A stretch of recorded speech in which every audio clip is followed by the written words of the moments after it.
Hello everyone, welcome to our channel smart study with AB expert. So everyone, आज हम जानेंगे verb forms के बारे में।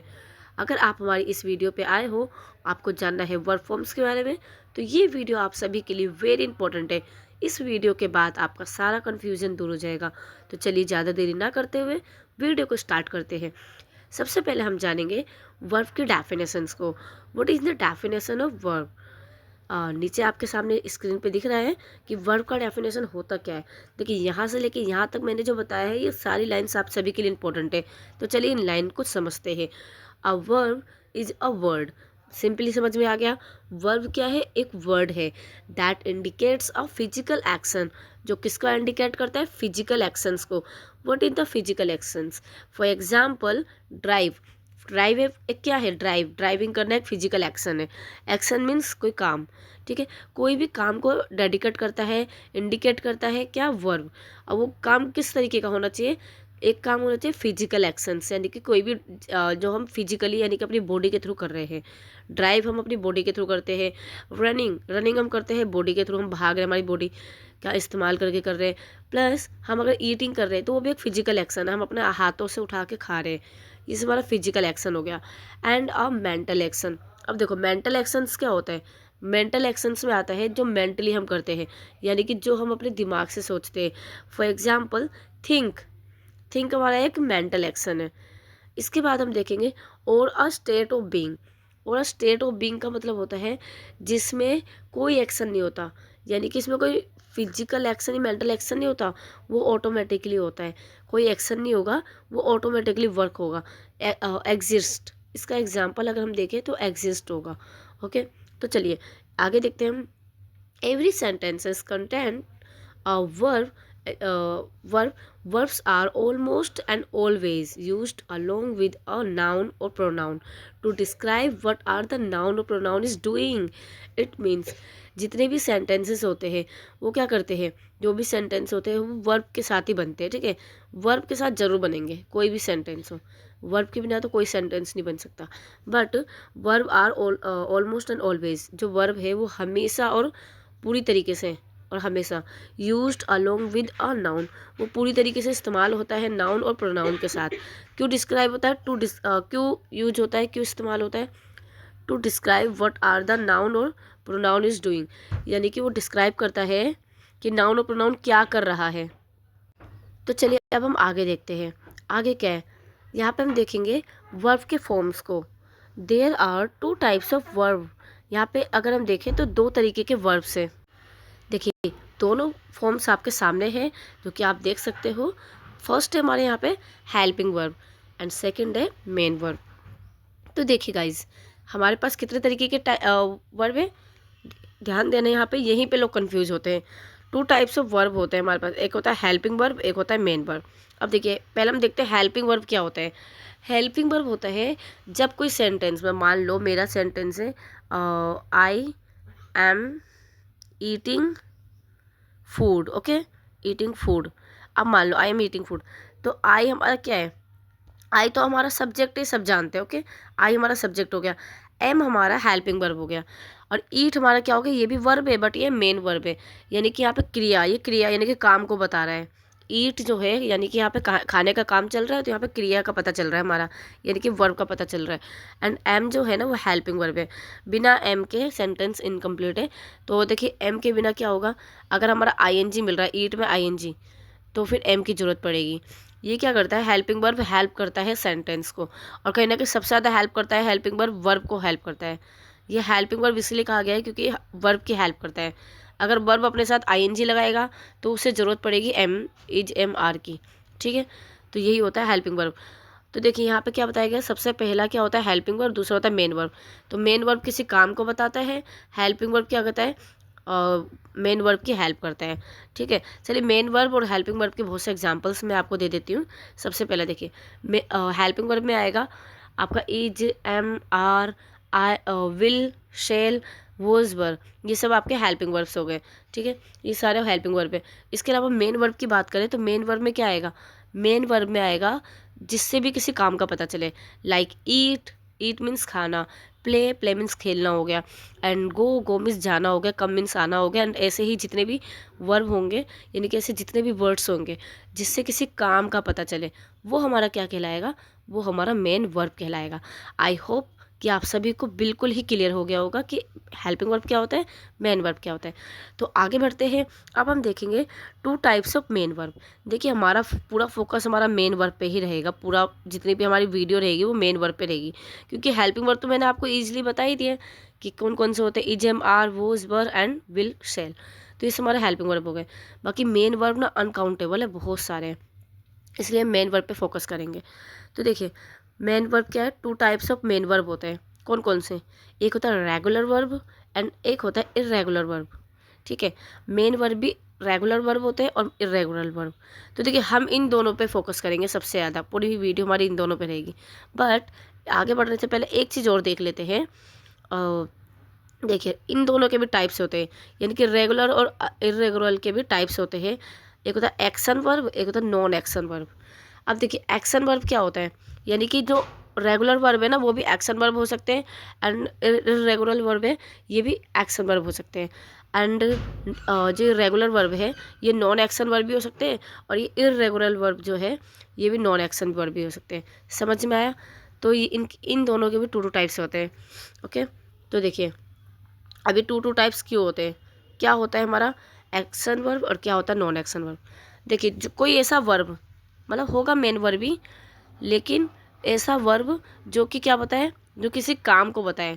ऊपर देखिए यहाँ मैंने बताया था आपको, ये देखिए एग्जाम्पल दे रहा फिजिकल वर्ब, ध्यान दीजिए यहाँ पे एक फिजिकल वर्ब का एग्जाम्पल दिया मैंने आपको, जिसमें क्या था ड्राइव, ये फिजिकल वर्ब है, यानी कि इसमें काम हो रहा है। ठीक है, एंड मेंटल वर्ब, इसमें क्या हो रहा है mental action, physical action and mental action, इन दोनों में क्या हो रहा है काम हो रहा है। और दूसरा क्या है स्टेट ऑफ बीइंग, ये नॉन एक्शन वर्ब है ये, यानी कि इसमें कोई काम कोई कर नहीं रहा, ना ही मेंटली कोई कर रहा है ना ही कोई फिजिकली कर रहा है, बस ये काम खुद ब खुद हो रहा है। तो जो काम खुद ब खुद होता है ना एग्जिस्ट हो, तो ये खुद ब खुद काम होने वाला वर्ड है। तो इससे क्या होता है ये हमारा नॉन एक्शन वर्ब है। तो यहाँ देखिए यही है, यहाँ पे नॉन एक्शन वर्ब में वो वर्ब आते हैं स्टेट ऑफ बीइंग जो हो, यानी कि जो काम ना मेंटली हो रहा हो ना फिजिकली हो रहा हो, वो खुद ब खुद हो रहा हो। ओके, एंड एक्शन वर्ब में तो पता ही 2 तरीके के होते हैं एक्शन वर्ब के अंदर में, ये ऊपर देखिए एक्शन वर्ब में ये दोनों आ जाएंगे, ऊपर ये जो 2 है, एक है फिजिकल वर्ब एक है मेंटल वर्ब। फिजिकल वर्ब ये दोनों एक्शन वर्ब में होंगे, क्योंकि दोनों में एक्शन आ रहा है। ओके, ऐसे समझ जाना आप। और यहाँ पे एक्शन नहीं आ रहा, ये हो गया कौन सा नॉन एक्शन वर्ब। देखिए अगर आपको अब भी समझ नहीं आया तो वीडियो एक बार पुश करके दोबारा देखिए, क्लियरली समझ में आ जाएगा। चलिए अब हम आगे चलते हैं, फिर हम जानेंगे। सबसे पहले हम जानेंगे, मैंने क्या कहा आपको, हम इन दोनों पे ही पूरी वीडियो बनाएंगे, ये पूरी वीडियो इन दोनों पे ही है हमारा, क्योंकि ये सबसे मेन है। तो देखिए सबसे पहले हम जानते हैं रेगुलर वर्ब को। ओके, सबसे पहले क्या जानेंगे रेगुलर वर्ब्स को। अब देखिए रेगुलर वर्ब्स के डेफिनेशंस को भी हम देखेंगे, रेगुलर वर्ब्स है क्या। ठीक है, a regular verbs is a verb, क्या रेगुलर वर्ब, एक वर्ब है that forms its past tense, जिसका फॉर्म्स क्या होता है पास्ट टेंस होता है, past tense and past participle by adding the suffix ED. देखिए ऐसे वर्ब को कहा जाता है रेगुलर वर्ब्स जिसका जो कि किस में इस्तेमाल होता है, ज़्यादातर पास्ट में इस्तेमाल होता है। ठीक है, पास्ट में यानी कि पास्ट सेंटेंस में या पास्ट पार्टिसिपल। अब पास्ट पार्टिसिपल क्या होता है, यानी कि परफेक्ट टेंस में। ठीक है, ऐसे में इस्तेमाल होता है। और उनका सफिक्स क्या होता है, उसका सफिक्स वर्ड होता है, सफिक्स यानी कि सफिक्स होता है बाद में आने वाला। ठीक है, ऐसा वर्ड है, क्या होता है सफिक्स है ED, to the end of the verb, जो कि किस में लगता है वर्ब के एंड में लगता है।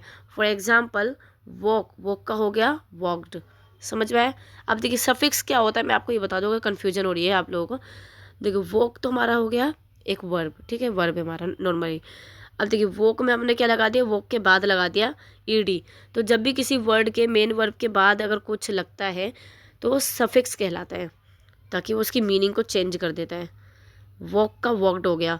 ठीक है, तो ये वॉकड का इस्तेमाल हम किस में करेंगे, पास्ट में करेंगे। चलिए अब हम एग्जाम्पल्स देखते हैं, यहाँ पे बहुत से एग्जाम्पल्स हैं। सबसे पहला क्राई, क्राई का हो गया क्राइड, क्राइड। ओके, क्राई हो गया हमारा फर्स्ट फॉर्म, क्राइड हो गया हमारा सेकंड फॉर्म, थर्ड फॉर्म हो गया क्राइड। सेम है, सब में ईडी लगेगा, ये जितने भी एग्जाम्पल्स मैं आपको दूंगी। उसके बाद देखिए डांस, डांस का हो गया डांस्ड, डांस्ड, ठीक है, थर्ड फॉर्म भी एंड सेकंड फॉर्म भी। जंप, जंप का हो गया आपका jumped and jumped, okay. Okay next है लाफ, लाफ का हो गया लाफ्ड एंड लाफ्ड। लव का हो गया लव्ड एंड लव्ड। देख रहे हो आप, यानी कि first form second, first form अलग है, सेकंड और थर्ड फॉर्म मोस्टली सेम है। उसके बाद देखिए प्ले, प्ले का हो गया played and played, okay. Stop, first form, stopped second form, stopped third form. Want, want हो गया first form, wanted second form, want हो गया फर्स्ट फॉर्म, वॉन्टेड हो गया सेकंड फॉर्म, वॉन्टेड हो गया third form. Look first form, looked second form और looked ही है थर्ड फॉर्म। यूज, यूज हो गया हमारा फर्स्ट फॉर्म। देखिए इन सब की मीनिंग तो आपको पता ही होगा, एक एक की मैं मीनिंग नहीं बता रही क्योंकि इजी सेंटेंस है, सब डेली यूज है, सब डेली यूजेस हैं, यानी कि आप सभी इस्तेमाल करते होगे। यूज हो गया हमारा फर्स्ट फॉर्म, यूज्ड हो गया सेकंड फॉर्म एंड यूज्ड हो गया थर्ड फॉर्म। तो देखिए गाइस ऐसे ही आप सभी सारे सेंटेंसेस को देख लीजिएगा। अगर यहाँ पर थर्ड फॉर्म नहीं लिखा वॉक, वॉकड, तो आप समझ जाइए इसकी थर्ड फॉर्म भी सेम ही है, वॉकड होगी। लाफ, लाफ्ड, इसकी थर्ड फॉर्म भी सेम ही अगेन आ गई है। चलिए ये सब आप एक बार पढ़ लीजिएगा सारे जितने भी एग्जाम्पल्स हैं। अब देखिए अगर आपको ये पीडीएफ चाहिए तो पीडीएफ के लिए आप हमें कांटेक्ट कर सकते हो हमारे नंबर पे। इस पीडीएफ के लास्ट में हमारा नंबर गिवन है, इसलिए वीडियो के अंत तक बने रहिए। वीडियो के लास्ट में आपको मेरा नंबर मिलेगा, उस नंबर पे आप मुझे कांटेक्ट करके इस पीडीएफ को मंगवा सकते हो, या फिर आप हमारे टेलीग्राम चैनल से जुड़ सकते हो जहां आपको ऑटो हर एक पीडीएफ वहाँ पे अपने आप ही प्रोवाइड कर दी जाएगी बिना मांगे ही। तो देखिए ये आप स्क्रीनशॉट ले लीजिए, ये भी हमारे क्या है फॉर्म्स हैं, जिसमें जिसमें क्या सफिक्स ईडी लगा के फॉर्म्स को चेंज किया गया है। चलिए अब हम जानते हैं इर्रेगुलर वर्ब्स को। इर्रेगुलर वर्ब्स कौन कौन से होते हैं, यहाँ देखिए सबसे पहले हम इसके जानेंगे डेफिनेशंस को। एज एन इर्रेगुलर वर्ब्स, अगर हम इर्रेगुलर वर्ब्स को देखें, as an irregular verbs to be has its own unique forms. इसके पास क्या होते हैं, इसके पास ना यूनिक फॉर्म्स होते हैं, यानी कि अगर फर्स्ट फॉर्म अलग है, फर्स्ट फॉर्म है ये, मान लो फर्स्ट फॉर्म है ये, उसका सेकंड फॉर्म बिल्कुल यूनिक होगा अलग, और थर्ड फॉर्म भी यूनिक हो सकता है या फिर यही हो सकता है ऐसे, या फिर हो सकता है फर्स्ट फॉर्म अगर ये है तो सेकंड फॉर्म भी सेम होगा और थर्ड फॉर्म भी सेम होगा, कोई चेंजिंग ही नहीं होगी। तो इनका क्या होता है, इनके फॉर्म्स ही यूनिक होते हैं, बिल्कुल यूनिक, यानी कि जो जो हमारे रेगुलर वर्ब्स में नहीं मिलेंगे वो यहाँ मिलेंगे, ओके। तो इस पर प्रैक्टिस करने की ज़रूरत है आपको। देखिए हम जानते हैं एक और ये डेफिनेशन देख लेते हैं। An irregular verbs is defined as a verb, किसे डिफाइंड करता है, as a verb that does not follow the usual rules of grammar. देखिए इसमें बताया गया है जो इर्रेगुलर वर्ब्स होते हैं वो किसको डिफाइन करता है, वो डिफाइन करता है ऐसे वर्ब को जो कि क्या करता है, जो ग्रामर रूल्स को फॉलो नहीं करता। मान लो ग्रामर रूल्स का तो हमारा ये वर्ड है, ग्रामर रूल्स का ये है ना, और ग्रामर रूल्स क्या क्या कहता है कि किसी भी वर्ब को फॉर्म्स में चेंज करने के लिए हमें ईडी लगा देना होता है बस ओनली। तो यहाँ पे क्या है,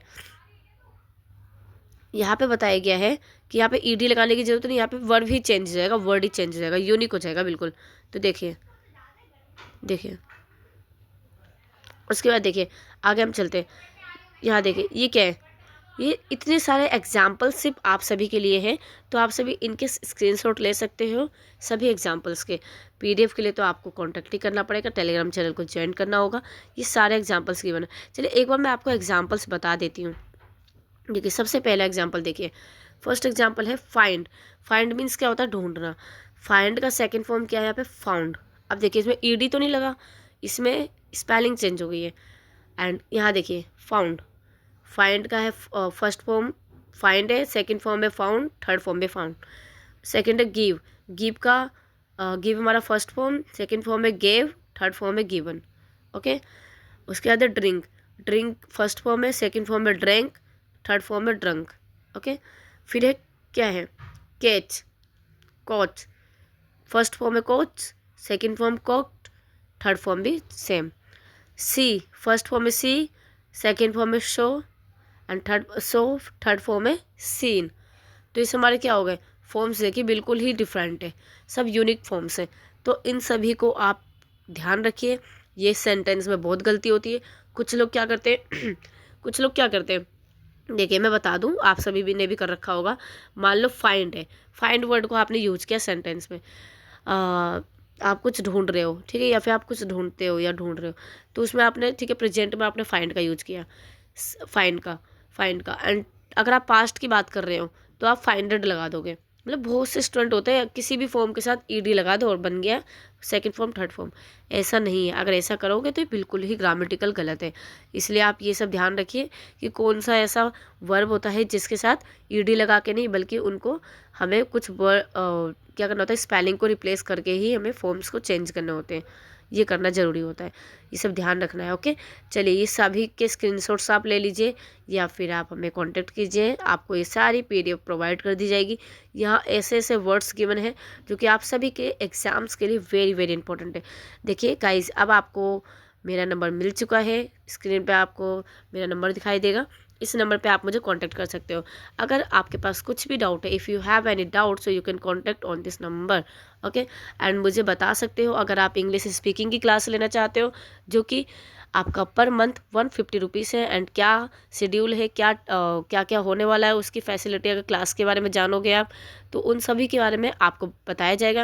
एंड डिस्क्रिप्शन बॉक्स में आपको एक हमारी इंट्रो वीडियो मिलेगी जो कि स्पीकिंग क्लास को डेडिकेट करेगा, यानी कि स्पीकिंग क्लास को डिस्क्राइब करेगा। तो आप वो वीडियो पे लिंक पे क्लिक करके उस वीडियो को कंप्लीट देख सकते हो और हमारी स्पीकिंग क्लास के बारे में जान सकते हो। अगर तब भी समझना है तो आप हमें कॉन्टैक्ट करके डायरेक्टली बात कर सकते हो। स्पीकिंग क्लास आप सभी के लिए ये न्यू स्टार्ट हुआ है, जिसमें first batch and second batch हमारा चल रहा है और न्यू बैच स्टार्ट होगा थर्ड बैच। अगर आप उससे जुड़ना चाहते हो, बेसिक से अपना कोर्स करना चाहते हो तो हमें कांटेक्ट कीजिए ज़्यादा देरी ना करते हुए। चलिए वीडियो को लाइक कर लीजिए, बिकॉज वीडियो आप सभी के लिए वेरी वेरी इंपॉर्टेंट है। कमेंट करके अपना लवली सा फीडबैक दीजिए कि वीडियो आपके लिए कितनी यूज़फुल थी, क्या वीडियो आपको समझ में आई या नहीं आई। एंड वीडियो को ज़्यादा से ज़्यादा शेयर कीजिए जिससे कि और भी स्टूडेंट्स की हेल्प हो सके। एंड सब्सक्राइब करना बिल्कुल ना भूलें, जिससे आने वाली वीडियो की नोटिफिकेशन आप तक जल्द से जल्द पहुँच सके। Thanks for watching this video.